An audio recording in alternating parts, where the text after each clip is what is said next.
In this video, I'm going to be giving you a behind the scenes update on what's been going on here on Makers Muse in July, because there's been a lot of stuff. Let's get started.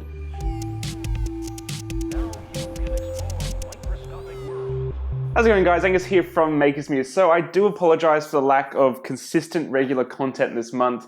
A lot of stuff's been happening behind the scenes. As many of you may know, July is like the start of the new financial year, at least in Australia it is. And being a sole trader, there's a lot to do. So there's been that and a few other things going on behind the scenes that have really taken up a lot of my time.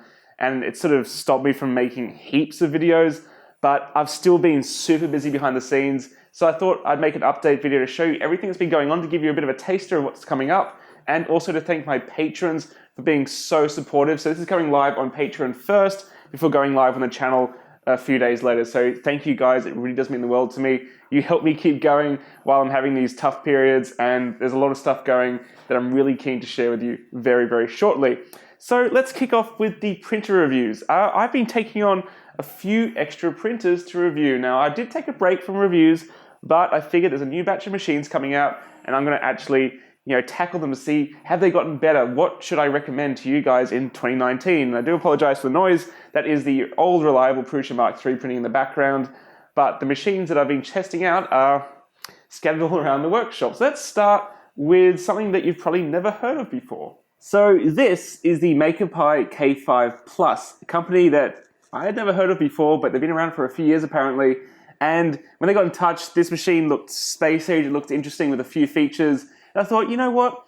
I'll give it a shot. So I do apologize to them. I've taken a bit of time to review this, but the review should come out next weekend. And it's a huge machine. It's about 1,000 US. And, it's got all these different features like assisted bed leveling. But something I really do like about it is I've been testing it with ABS. So it's got this little pat that a little bit loose and flimsy, but I did just stick it on and it stayed in place. That makes this fantastic passively heated chamber. And it's got a little door. And it just finished printing something actually. So let's flip these arms open. And it's got a removable glass bed. How cool is that? So this is ABS printed just in the machine. Oh, it's really hot. Just printed, and it's dead flat. I do use a brim, but that's really neat. So this machine's quite interesting, and that review is going to come next weekend. But yeah, from a company I'd never heard of before, pretty neat. Yeah, let's move on to the next one. If you're wondering why that one was on the floor, it's because I have well and truly run out of desk space. So these two machines are really interesting. This one, none of you probably saw it coming. This is the ANET A8 Plus. It's a kit. I'm probably halfway through assembling it. The wiring's always the hardest. Way bigger than I expected, way bigger than the A8. And really interesting because, ANET has a reputation, pretty kind of this sort of dodgy reputation with the A8. This is nothing like it. It's got a lot of injection molded parts. It's very well documented. The instructions are really good. I've got really high hopes actually for this machine. So I've been putting that together. I quite enjoy the process of building kits when they're well documented. And then we have this, which is like as far away as you could get from a DIY kit.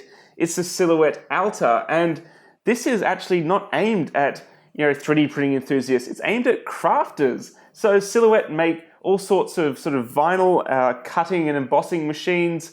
And this is actually a 3D printer that's designed with their expertise in that. It's really clean. It has a lock at the front. Look at this. Look.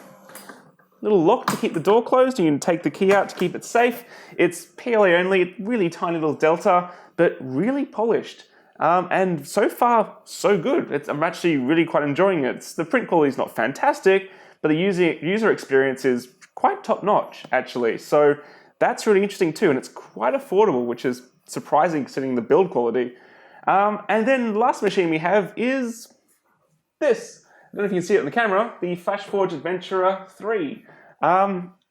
Really highly recommended and highly respected company, FlashForge. The Adventurer 3 has been okay. I got some really good prints off it, but I've been getting some clicking issues, and Joel Telling over at 3D Printing Nerd has been having similar issues. So I'm going to go back and forth with FlashForge to see what's going on there, see if I've done something or it's something that's wrong with maybe my extruder assembly. I'm not exactly sure, but the early prints I've been getting off it, like this cat in PLA, really, really clean. This is the Gator Anderson cat, really, really nice. But some other prints I've been getting, like this ABS cat, yeah, not so good. So don't know what's going on there. I don't know why it's under extruding and losing steps on the extruder, but we'll get to the bottom of it and I'll have all of that detailed in the review that will eventually air on the channel. But if projects are more of your thing versus review units, then I'm happy to say I've got heaps of projects coming, and this is one of my favorites. I've been wanting to do this for a very long time. This is a set of 4 very large batteries. They're actually batteries usually used for electric vehicles. They're huge, 15 amp hours each at 3.2 volts. And the idea behind this is it's a portable battery pack to run my Fallout 4 inspired 3D printer build. So the idea is there's going to be 4 cells. It's going to be able to provide roughly the 12 volts or so, a little bit over, to the 3D printer to power it. It doesn't have a heated bed. This should last for quite a while. And the build's got lots of safety things in mind. It'll have a fuse in the back. It'll have balanced leads so you can charge it safely. And it's got a key switch. So the idea is you're going to be able to turn it in, go in with a key switch, and then turn it on like that. It'll display the voltage here with this little indicator with the voltage reader. And yeah, that's going to be fun. Still a fair way to go on that because it's quite an ambitious project. But yeah, you could print from anywhere. You could take this into the mountains and 3D print yourself stuff. So I'm going to have fun with that. But something I've been wanting to do for a while. I'm going to take my time with it. It's going to be some time till you see it, but it is in the works. And then finally, some of you might have seen this really cool video of a lock, which was actually like a sliding key, which actually pushed on a rack gear to open it, and I reverse engineered it. So the idea here is simple. The key goes into these slots and then pushes the lock out of the way. So like that, right? So this is the first prototype. I've been working on a few variations of like changing the slot width and seeing like having a special designed key versus just the same pattern. And that's going to be really cool to release as well. So I did mention this already on Patreon, and some people are already designing their own versions, which is really cool. So I look forward to releasing this maybe next week or the week after, depending on when I get the time to finalize the versions and film the video. So there you have it, guys. That's the behind the scenes update for July. And as I said, a huge thanks to my Patreon supporters. You guys are going to see this early. I really do appreciate it. And I really look forward to bringing you these reviews and these projects.